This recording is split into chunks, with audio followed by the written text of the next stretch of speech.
ആദ്യദിനം തന്നെ തിക്കും തിരക്കും വീട്ടമ്മമാരുടെ കൈപുണ്യത്തിന് പത്തരമാറ്റ് കാണുമെന്ന വിശ്വാസം അത് കുടുംബശ്രീ പകരുമ്പോൾ രുചിക്ക് full A+. Veg non veg sadya, Ashtamudi പ്രാച്ചിക്കറി, കണമ്പ് മപ്പാസ്, കല്ലുമ്മക്കായ മപ്പാസ്, അഷ്ടമുടി കരിമീൻ പൊള്ളിച്ചത്, ചിപ്പി റോസ്റ്റ്, കണവ 23, ചെമ്മീൻ മൽഹാർ, 4 തരം മീനും കൊഞ്ചും ഞണ്ടും ഉൾപ്പെടുന്ന കഫേ സ്പെഷ്യലായ ദേശിംഗനാട് മീൻ സദ്യ, ഇവയൊക്കെ പ്രീമിയം കഫേയുടെ സ്പെഷ്യലുകളാണ്. നമ്മൾ നല്ല രീതിയിൽ മുന്നോട്ട് കൊണ്ടുപോകണം, നല്ല രീതിയിൽ രുചിയായിട്ട് ഭക്ഷണം വെച്ച് കൊടുക്കാനുള്ള ഒരു വെല്ലുവിളിയാണ് ഞങ്ങൾക്കിത്. നമ്മുടെ നാടൻ ഫുഡ് തന്നെയാണ് ഞങ്ങൾ ഉദ്ദേശിക്കുന്നത്. അതായത് ഞങ്ങളുടെ വീടുകൾ ചെയ്യുന്നത് എങ്ങനെയാണ് അതുപോലെ തന്നെ വെളിച്ചെണ്ണയിൽ തന്നെയാണ് എല്ലാം ചെയ്ത് കൊടുക്കാൻ ഉദ്ദേശിക്കുന്നത്. വെളിച്ചെണ്ണയിൽ തന്നെയാണ് ഞങ്ങൾ കൊടുക്കുന്നത്. ഫുഡ് സ്പോട്ടായ മേഖലയെ മാറ്റിയെടുക്കാനാണ് ഈ സംരംഭമെന്ന് കുടുംബശ്രീ ജില്ലാ mission coordinator R Vimalchandran Kairali ന്യൂസിനോട് പറഞ്ഞു. 38 മുതൽ 45 വരെയുള്ള കുടുംബശ്രീ അംഗങ്ങൾക്കാണ് ഇതുവഴി ഉപജീവനം ലഭിക്കുന്നത്.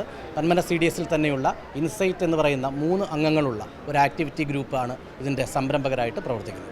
80 പേർക്ക് തൊഴിൽ കൂടി ലഭ്യമാക്കുന്നതിന് ഈ സംരംഭം വഴിയൊരുക്കി.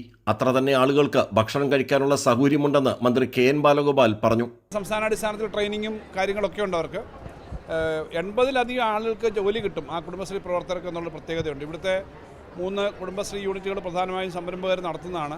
നല്ല ഒന്നാന്തരം മത്സ്യവിഭവങ്ങളായിരിക്കും ഇവിടുത്തെ പ്രധാനപ്പെട്ട ഒരു ക്യാച്ച് എന്നാണ് എനിക്ക് തോന്നുന്നത്. കാരണം അത് രുചിച്ചിട്ട് നല്ല കടൽ വിഭവങ്ങളാണ് കൂടുതൽ. കടലും കായലും കക്കയും കരിമീനും അതുപോലുള്ള ഐറ്റങ്ങൾ ഉൾപ്പെടെ ധാരാളം കാര്യങ്ങളുണ്ട്. ഡോക്ടർ സുജിത് വിജയംപിള്ള MLA അധ്യക്ഷനായിരുന്നു. കൊല്ലം ജില്ലാ panchayat president doctor PK Gopan, Matsyafed chairman T Manoharan, Chavara block panchayat president Santhosh Thuppassery, Panmana panchayat president Sreekala തുടങ്ങിയവർ പങ്കെടുത്തു.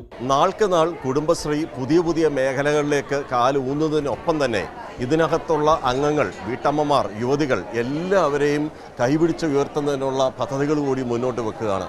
ക്യാമറമാൻ അയ്യപ്പദേവനൊപ്പം രാജ്കുമാർ.